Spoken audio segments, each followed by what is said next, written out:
परमेश्वर का धन्यवाद हो आप सभी को परमेश्वर में जय मसीह की।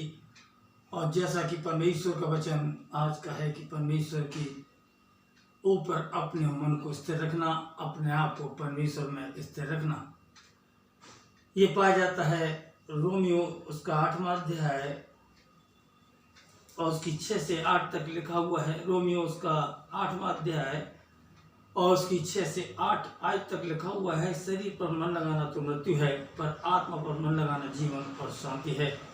क्योंकि शरीर पर मन लगाना तो परमेश्वर से बैर रखना है, क्योंकि न तो परमेश्वर की व्यवस्था के अधीन है और न हो सकता है, और जो शारीरिक दशा में है परमेश्वर को प्रसन्न नहीं कर सकते। हम में से हर एक इंसान परमेश्वर की व्यवस्था से ज़्यादा अपने जीवन पर, अपने शरीर पर ज़्यादा अहमियत देते हैं, और जितना हम अपने शरीर में घुसते हैं उतने ही हम परीक्षाओं में, तकलीफों में पड़ते हैं।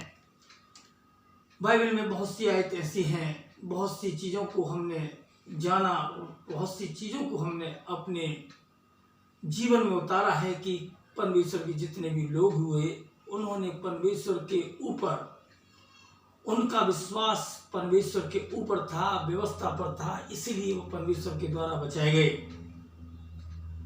और बहुत सी आयतों को हमने जब देखा, जब समझा कि क्योंकि जब हम अपने शरीर पर मन लगाते हैं, जब जब हम अपनी तकलीफों पर, अपनी चिंताओं को, अपने फोकस को रखते हैं, तब तब हम ज़्यादा तकलीफ में पड़ते हैं। और जब हम परमेश्वर के अपने मन को हटाकर उस शरीर से, उस सांसारिक जीवन से हटाकर परमेश्वर की व्यवस्था पर अपने मन को लगाते हैं, तो परमेश्वर चंगाई का देने वाला परमेश्वर है, परमेश्वर सामर्थ्य देता है। और सबसे अच्छा उदाहरण मत्ती की इंजील, और जैसा कि हमने पढ़ा मत्ती की इंजील उसका 9वां अध्याय और उसकी 21वीं आयत, उसमें लिखा हुआ है, मैथ्यू चैप्टर 9 वर्स 21, क्योंकि वह अपने मन में कहती थी, यदि मैं उसके वस्त्र ही को छू लूंगी क्योंकि तो चंगी हो वो जाऊंगी। स्त्री अपने मन में विचार करती थी। बहुत बड़ी बात है कि यदि परमेश्वर को मन से ढूंढा जाए, बहुत अहमियत रखती है ये बात की, क्योंकि प्रार्थना सभी करते हैं, हर एक इंसान प्रार्थना करता है। और ये अलग बात है कि परमेश्वर हम में से बहुत सी प्रार्थनाएं परमेश्वर उसको नकार देता है, या यूं कहिए कि परमेश्वर उन प्रार्थना में देरी करता है। क्योंकि यह वचन अभी हमने पढ़ा मैथ्यू 9 उसका 21 में लिखा हुआ है कि उसने अपने मन में विचार किया, यदि मैं ऐसा करूंगी तो ये हो जाएगा। कोई क्वेश्चन नहीं था उसके सामने, कोई भी प्रश्न नहीं था उसके सामने केवल ये आंसर आया। परमेश्वर ने अपनी आत्मा उसके अंदर उड़े ली कि तू मेरे वस्त्र को, मेरी व्यवस्था को, मेरे वचन को छू ले तो तू चंगी होगी। लिखा हुआ है वचन में कि वो तुरंत चंगी हुई। क्योंकि जब हम मन से परमेश्वर को याद करते हैं, मन से परमेश्वर को ढूंढते हैं, तो तुरंत परमेश्वर उस चीज़ का जवाब देता है। क्योंकि जब हम परमेश्वर की व्यवस्था को त्यागते हैं, या यूँ कहें कि हम अपने जीवन पर मन लगाते हैं, अपने परेशानी पर मन लगाते हैं, क्योंकि ये स्त्री भी सब कुछ छोड़कर परमेश्वर के पीछे होली। जब हम लूका की इंजील में उसको, इसी आयत को पढ़ते हैं, उसमें लिखा हुआ है इसने बहुत सा धन, बहुत सा पैसा, अपनी धन संपत्ति वैद्यों को, डॉक्टरों को खर्च कर दिया, लेकिन बाइबल ये भी बताती है कि कोई भी डॉक्टर उसको चंगा नहीं कर पाया, कोई भी वैद्य चंगा नहीं कर पाया। चंगा करने वाला परमेश्वर वही है। क्योंकि बाइबल में लिखा हुआ है कि परेशानी परमेश्वर देता है, लेकिन चंगा भी वही करता है।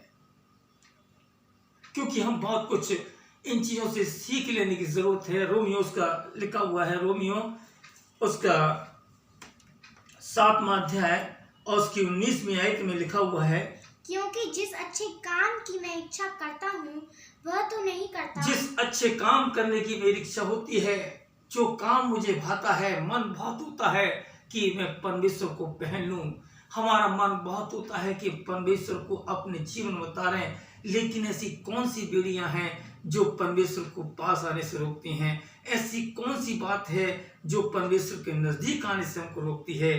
क्योंकि मन से परमेश्वर को ढूंढा जाता है। रोमियो 10 उसका 10वें आयत में लिखा हुआ है कि मन से अंगीकार किया जाता है। जो इंसान मन से परमेश्वर को ढूंढता है, परमेश्वर उसी का उद्धार करता है। अपने मन के द्वारा परमेश्वर को ढूंढना अपने शरीर पर नहीं बल्कि उसकी व्यवस्था पर विचार करना, उसकी व्यवस्था पर मन लगाना, उसके ऊपर विश्वास करना। लिखा हुआ कि तू और तेरा घराना उद्धार पाएगा।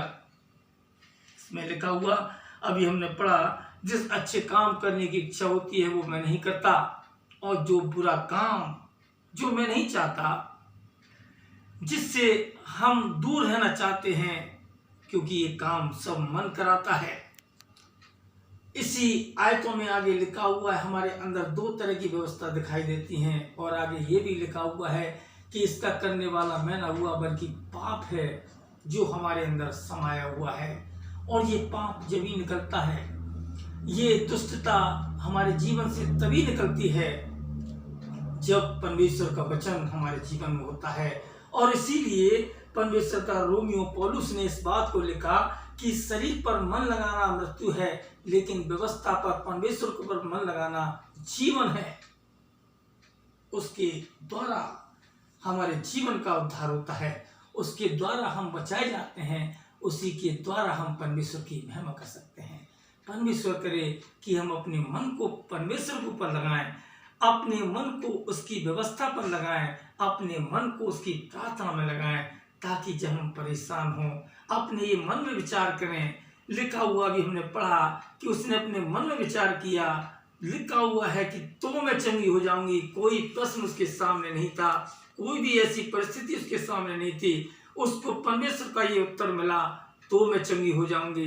परमेश्वर करे कि हम उसके वचन को अपने हृदय में रखें, ताकि जो परेशानी मुझको और आपको है, परमेश्वर उस वचन के द्वारा मुझे और आपको चंगाई दे। आमीन।